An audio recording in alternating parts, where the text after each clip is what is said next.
welcome to the Karen Kenney Show. This is the place where we take a no bullshit look at life's little lessons. Here, together, we find the spiritual glory in even the most wicked hard story. This is a journey from fear back to love and how we can find our greatest strength and happiness in some of the most unlikely places.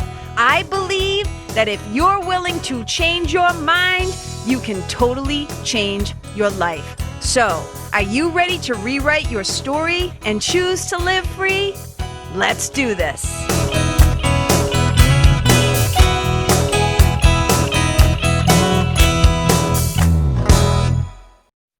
Hey, you guys, and welcome to the Karen Kenney Show. Episode 70, the big 70.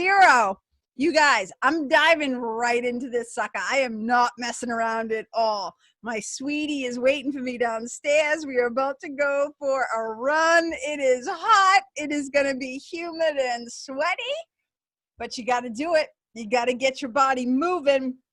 So here we go. Episode 70, called 10-Gallon People.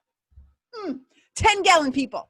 And I'm going to explain a little bit more about that. So sit tight. I'm going to get to it and I'm going to connect the dots. So it was recently Father's Day.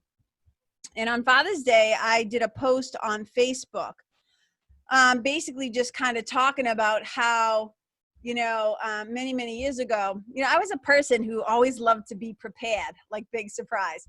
So I used to have this box of cards and I would have cards ready to go for like any occasion, right? It would be like birthday, sympathy, anniversary, get well, like whatever the thing was. I always liked to be prepared. And that might be something that comes from living with my Auntie Shirley for a few years, in some formative years, from like almost 13 to 17.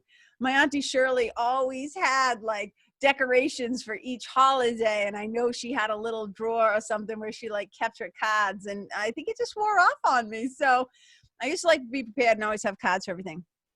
But this one year I was like, I'm gonna go try and get a Father's Day card. And I remember standing in the aisle, and I write all about this in my Facebook post. And I remember standing in the aisle looking at all these Father's Day cards, and I just kept thinking, like, it just kept running through my head, all of these are bullshit. I was like, none of these cards represent my experience, right? And it was at a point in my spiritual and emotional path, my spiritual and emotional development, where I started to realize, like, if I were to pick out like one of those cards, knowing that my internal experience was not matching, like my internal experience and truth did not match what the card said, and yet I still put money towards it, like I still bought that sucker, like I picked it out and bought it, and then I still signed my name to it and addressed it and put a stamp on it. Like if I invested in a falsity, like I just wouldn't be able to like stand myself. And I was like, I cannot do this. I can't just go along to get along anymore. And I just wasn't willing to do it. And I was like, wow. So I wrote this whole post about Father's Day and how it can be a really difficult holiday for people. Now, again, stay with me. I'm going to make my point about the 10-gallon people. And I went on to talk about how it can be a very difficult holiday for a lot of people for a lot of different reasons. And I went on to say, like, your dad might not have been, a good candidate for the fucking Dad of the Year award, right? Like your father might have left you waiting on the stoop way too many times, like on the porch, waiting for him to come pick you up. If your parents were separated or divorced, he might have been a deadbeat dad. He might have sexually abused you or physically abused you. He might have been an alcoholic. He might be like on and on, right? The thousand ways that maybe your dad, your father was not available to you.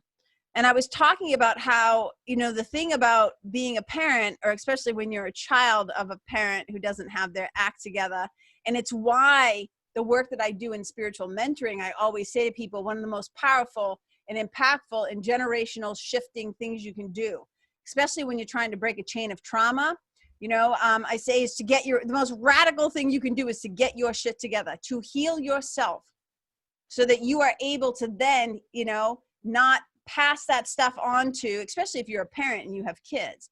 But not just that, it's like to your environment, to the people who live with you, to your family members, to your friends, to whoever you come in contact in this lifetime, right? And I was making a point about how, we are often born into families that don't have that capacity, right? They don't have that capacity. You are basically looking for love. You know that old song, looking for love in all the wrong places. Yeah, you don't really want me to sing, but here's the thing. We're looking for love from people who do not have the capacity to actually give it back to us. And I said, for whatever reason, they might have grown up in a household where they did not have good role models, where they didn't get a lot of support and love. And I said there probably weren't a lot of like, hey, good job, kid, right, in that family. Whatever the thing is.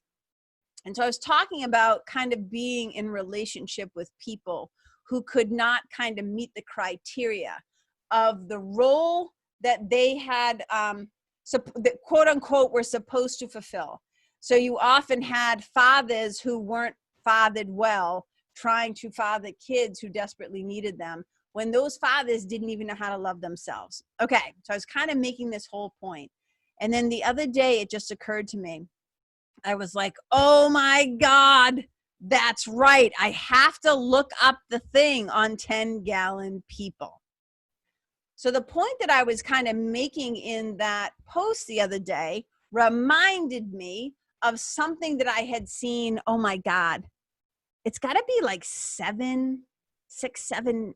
No, it's going to be more than that. 7, maybe 8 years ago on an Oprah super class or something she was doing. And if you guys don't know who Bishop TD Jakes is, I am a huge fan of Bishop Jakes. Bishop Jakes is like, I always say to my sweetie, like, Bishop Jakes has the kind of voice that I could be like, it's always weird as a vegan. Like I try to give examples. I'm like, why would I be sitting in a Subway? But let me just say this, or like a Dunkin' Donuts. All right, but let me just say that I don't drink coffee. But let me say this. If I was sitting in a Dunkin' Donuts, Bishop TD Jakes could go up to the counter and if I heard the sound of his voice, even if I didn't know who the dude was, I would whip around because he has this rich, deep, timber, like Moses on the mountain kind of a voice. It's just like, it is just, I don't know, it's otherworldly to me. So I want to kind of set up the stage for you for a second so you can see where I'm going with this 10-gallon people and why it's an important lesson. Okay, it's an important lesson for us to think about this, and I'm hoping that it might be helpful that you can apply this principle to your own life, and it might help you to make sense and to find a little healing. So listen to this. So Bishop TD Jakes is up on stage at one of Oprah's events. Like I might screw some of the details up, but this is what I remember. Oprah was asking him a question, and I think it might have been around either forgiveness or some of the relationships that she had had in her life and some of the work that she had to do, some of the spiritual work she had to do with some around the people in her life. And I think she mentioned her mother. And I think, also on Mother's Day, I kind of wrote a post about how this isn't always the easiest, holiday, man-made, quote unquote, man-made Hallmark holiday for people, because not everybody had a super warm, fuzzy, amazing, awesome relationship with their mothers. So these anniversaries and holidays and things that kind of come up, these often, like I would say, card-giving holidays, Valentine's Day, all this shit, right? They can be very difficult because they don't take in the full depth and breadth and scope of average people's like experience. Most people, it's not like, oh yeah, my mom and I, it's amazing, right? So Oprah brings something up. She says something about her mother. And then all of a sudden, Bishop Jakes just goes off and he says, in a powerful way, so stay with me.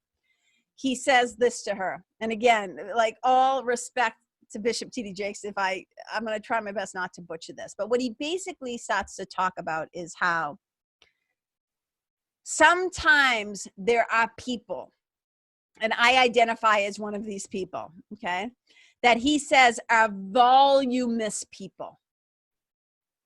The capacity to contain, to give and receive volumes of love. And he says, sometimes you can be a 10-gallon person, but you are born into a family who has pint capacity people. Huh! I will never forget the first time that I heard that. It was just like, oh, let me pause and catch my breath. It was such a impactful, like lightning strike moment for me. Let me say that again. He was talking about how you could be a very voluminous person, like a 10-gallon person who just happens to be born into a family of people who have pint size capacities. Oh my God. I was like, oh my God, this explains so much, right? And then he went on to say, when you are a 10-gallon person, you tend to want love. You want to receive love in a 10-gallon level. But here's the thing, people, if you're born into a family or you're in relationship with not just a family, let's not pick on the family members. That was his point. But you might be in a relationship with a sweetie, with a partner, with a lover, a friend, whatever it is. You might be in relation. You might be a 10-gallon person who finds themselves in relationships with pint-sized capacity people. And if you are a 10-gallon person, you want love on a 10-gallon level. But the problem is the pint-sized capacity love will not fill you up. And here's the important piece of this. And this is the part where, like, for me, spiritual mentoring comes in. Because if you are a 10-gallon person who continues to choose people to, like I said, sometimes you're just born into your family, but there are plenty of relationships that we have, you guys, where we choose the person or the people. And if you're a 10-gallon person who keeps choosing pint-sized capacity people and then you get pissed about it, the common denominator is you. So let me say this. If you are a 10-gallon person and you're hooked up with the pint-sized capacity person or family, as TD Jakes says, as Bishop Jakes says, they could be giving you everything they have. They could be sincerely trying to pour into you every last ounce of their pint. But if you are a 10-gallon person, it's not going to feel like it's enough. And he went on to do this great thing where he was like, is that all you're going to give me? Like, is that all you have to give me? Because it's never going to feel like enough. But here's the thing, you guys. And this goes back to a previous episode I did about expectations. And I always say this. I say expectations are premeditated resentments. So it's one thing to be born into a family that may not have the capacity, like your dad might have not had the capacity to give you the kind of attention, love, support, compassion, whatever that you needed, because their level was not there. They couldn't even give it to themselves, never mind a kid, never mind a child, never mind a wife or a husband or whatever the situation is.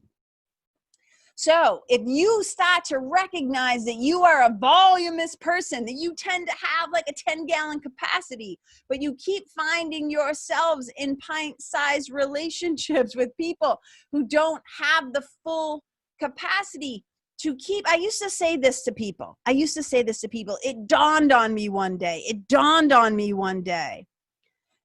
that for me to have an expectation of somebody, that for me to expect somebody to be able to give something that after enough times of interacting with them and watching them and being in relationship with them, I realized they did not have the capacity to do it. I'm like, it's actually mean of me to expect them to give me something that I know on some level that they can't give me. I'm like, would you yell at a child? Would you yell at a toddler because they didn't know how to tie their shoes? It's like, they don't have it. They don't know how to do it to make you happy. They can't perform and be like, here, look, mommy, look, daddy, I did it. Like, you're never going to yell at somebody who doesn't have the capacity, right? If I'd never put on a pair of ice skates and some ice skating coach expects me to do a triple axel jump twirly thing, it'd be on them. It would be on them. Like, why the fuck would you expect that from somebody who's never even been on the ice before, right? So it's one of these things where I just thought, like, it was so much freedom. Like, when I started to recognize that, like, oh, I'm just a 10-gallon person. And if I walk around with this expectation of pint-sized people, I'm always going to be pissed off or feeling modded or resentful or like poor me in some victim loop of my own making. And this is a very, very important thing, right? To just kind of recognize that there may have been, I'm not saying everybody gets a get out of jail free card on this, but what I'm saying is I want you to really pause and take a look in your life. Take a look at some relationships. And can we acknowledge that there might have been a few people who were sincerely trying to do their best and they were just never going to fill it? I often talk to people, my mentoring clients, right? And the people in the nest, my spiritual membership, I kind of talk about it like sometimes a person is going to have a wound or a need or an expectation that can never be met. It can never be filled. And they're looking outside of them to try and have everybody else or everything else try to fulfill this old wound or this old need. And I said, it's like pissing into the Grand Canyon. You are never going to fill that thing. And nobody else is responsible for it like but you. So that's the thing. And I think it's one of the keys sometimes to forgiveness is to being able to kind of take a look at it and recognize who you are and what you want. And if you maybe have some sort of an expectation. And then also, who are you in relationship to? And are you meeting them at their level, at their capacity to give? Are you able to say, like, okay, Granny, okay, Uncle Bob, okay, Dad, okay, Mom, okay, whoever, ex-husband, ex-wife, ex-partner, ex-boss, whatever it is, I can see now that you were giving me sincerely everything that you had. I'm just a 10-gallon person. And this isn't, let's be very clear here, because I don't remember what anything else that he said after that at this point, TD Jakes, but I kind of just remember thinking that being a 10-gallon person doesn't, like, let's not get caught up in our specialness around that. Like, oh, I'm just a 10-gallon person, like I'm superior. It's like, no, you might have just had better conditions, or you might have just had a head start, or you might have done more work, or maybe you hit your knees first before the other person. So you were forced to grow sooner.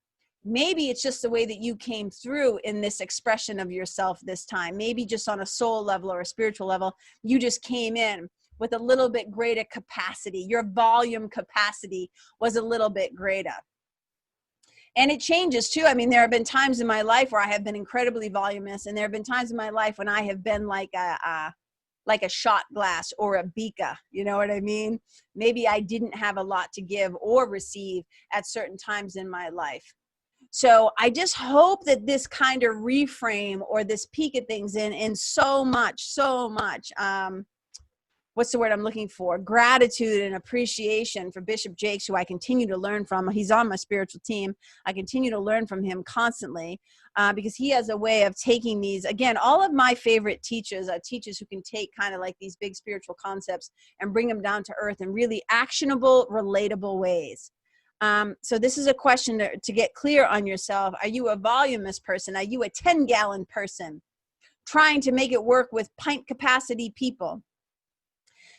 Have there been times in your life, though, when you've been the pint capacity person and maybe you let down, quote unquote, let down, or weren't able to meet or fill a 10-gallon person? Can we all kind of take a look around and own our own shit and forgive the trespasses and the clumsiness of the people in our life who maybe couldn't have done it any better than they did it?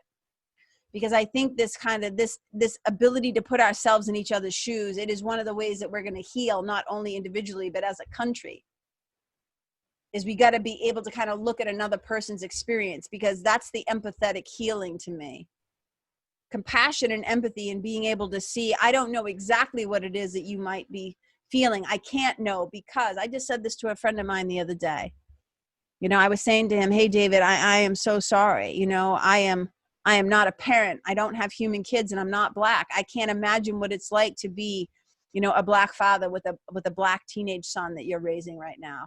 But I can do my best to try to imagine what that might be like. So I can kind of imagine the terror, the fear, the rage, everything that you're feeling, so that I can kind of become, you know, and this is, I think, one of the greatest gifts that we can do for each other.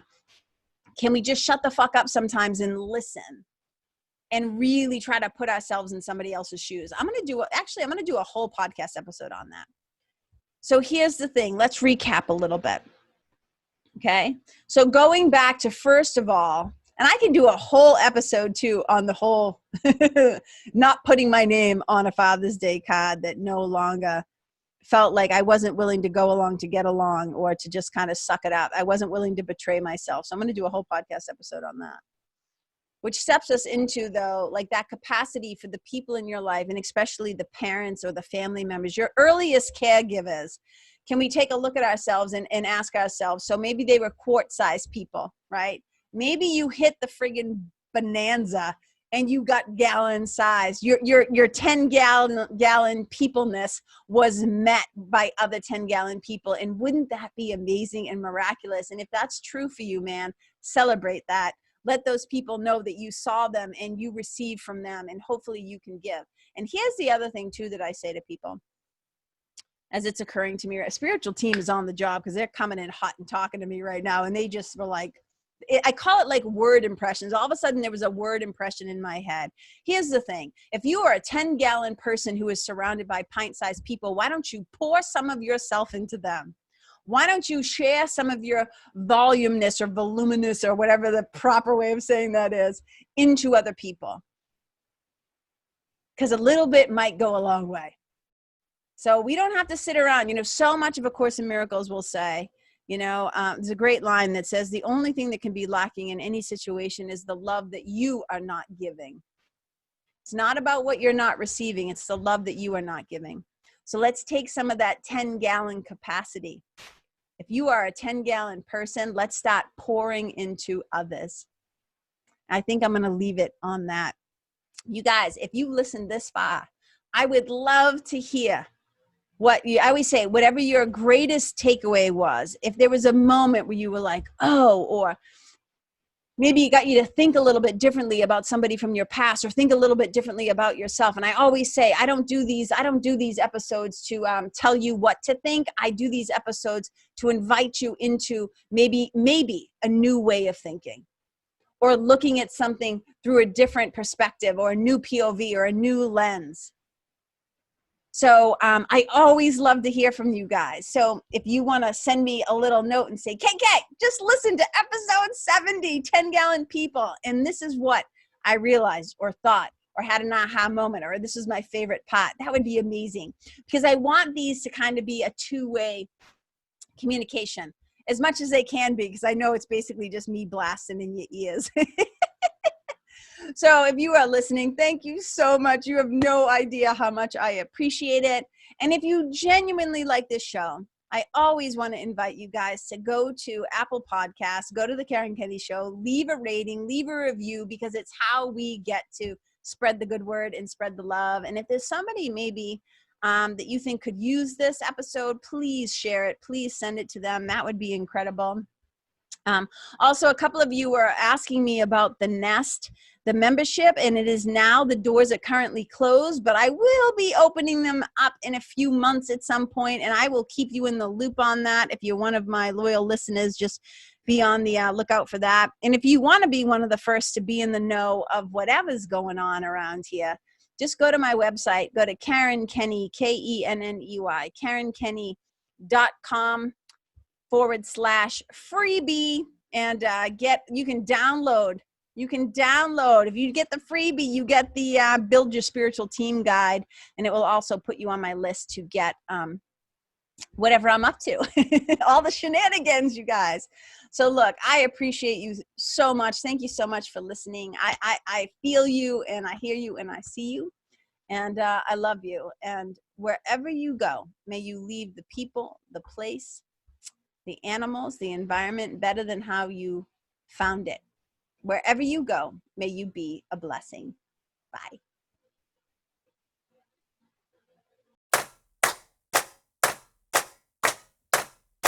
Hey, you guys, thank you so much for tuning in to this episode of the Karen Kenney Show. I super duper appreciate your time, friendship, and support. And look, if something that I shared from my heart today somehow landed in yours, I'd love to hear about it. So please tag me on Facebook or Instagram or IG stories or wherever the cool kids are hanging out these days, and let me know what your favorite part was or what you found most helpful. You can find me over at Karen Kenney Live. That's Karen, KenneYlive. And if you're digging what I'm saying and you want to hear more, I'd be wicked grateful if you could go to iTunes and subscribe and leave a review, because you guys, that's how you'll help me to keep spreading the love. And if you can think of someone that could benefit from hearing this episode, please share it with them. I'd also love to stay connected with you. So if the feeling is mutual, please go to KarenKenney.com/freebie and download my free guide to building your spiritual team. Until next time, my brothers and sisters, keep living in the fearless flow. Know that I see you, I appreciate you, and I love you. And wherever you go, may you be a blessing.